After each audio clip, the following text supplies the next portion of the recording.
జాపాలి తీర్థం. తిరుమలకు వెళ్లిన ప్రతి భక్తుడు శ్రీవారి దర్శనానంతరం వెళ్లే ప్రధాన ఆలయాల్లో ఇది ఒకటి. తిరుమలకు సుమారుగా 5 కిలోమీటర్ల దూరంలో పాప వినాశనంకు వెళ్లే దారిలో ఉంటుంది పుణ్యతీర్థం. సింధూర అలంకరణతో ఒక చేతిలో గదను ధరించి కవచాలంకృతుడై భక్తులకు అభయమిస్తూ హనుమంతుల వారు దర్శనమిచ్చే ఈ క్షేత్రం గురించి ఈరోజు అనగనగాలో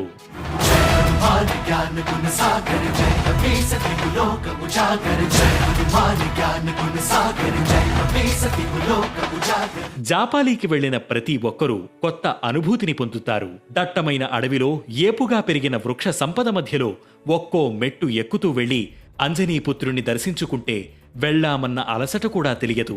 మామిడి చెట్లు, రావి చెట్ల మధ్యలో ఉండే జాపాలి ఆలయాన్ని చూస్తుంటే అక్కడే మనం కూడా ఉండిపోతే ఎంత బావుంటుందో కదా అనే అనుభూతి కలుగుతుంది. ఈ జాపాలి తీర్థానికి పురాణ ప్రాముఖ్యత కలిగిన చరిత్ర ఉంది. సాక్షాత్తు దేవతలు నడిచిన ప్రదేశంగా చెబుతారు. ఎందరో మహాత్ములు, యోగులు, సాధువులు తపస్సు చేసి తరించిన పవిత్ర స్థలమిది. హనుమంతుడి ఆలయం ఎక్కడ ఉంటే అక్కడ వానరాలు ఉండటాన్ని చూస్తాం కదా. ఇక్కడ కూడా ఆలయం చుట్టూ వానరాలే కనిపిస్తాయి.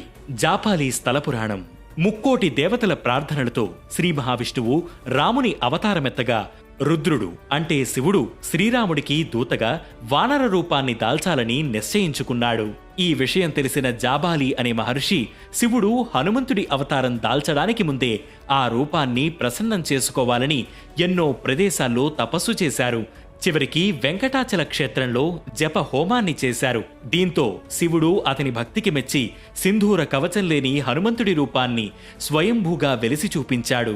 జపం వల్ల హనుమంతుడు స్వయంభూగా వెలిశారు కాబట్టి ఈ స్థలం జాపాలి అయ్యింది. హనుమంతుడి కోసం తల్లి అంజనాదేవి తపస్సు చేసిన పవిత్ర ప్రదేశం కూడా జాపాలీనే. ఇక్కడికి అతి సమీపంలో ఉన్న ఆకాశగంగలో అంజనాదేవి 12 సంవత్సరాలు తపం ఆచరించి ఆంజనేయుడి అవతారంకు సంకల్పించింది.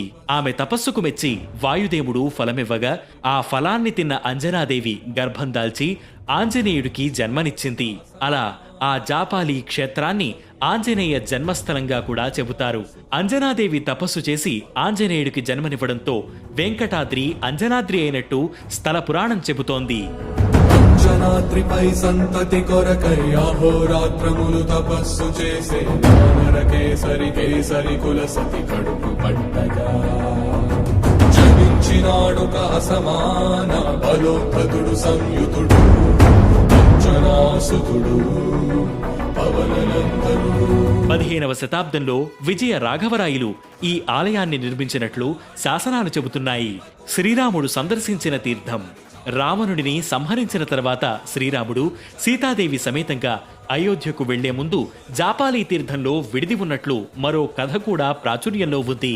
అలా విడిదిలో శ్రీరాముడు స్నానం చేసిన తీర్థానికి శ్రీరామతీర్థమని, సీతాదేవి జలకమాడిన తీర్థానికి సీతా తీర్థమని పేర్లు పెట్టారు.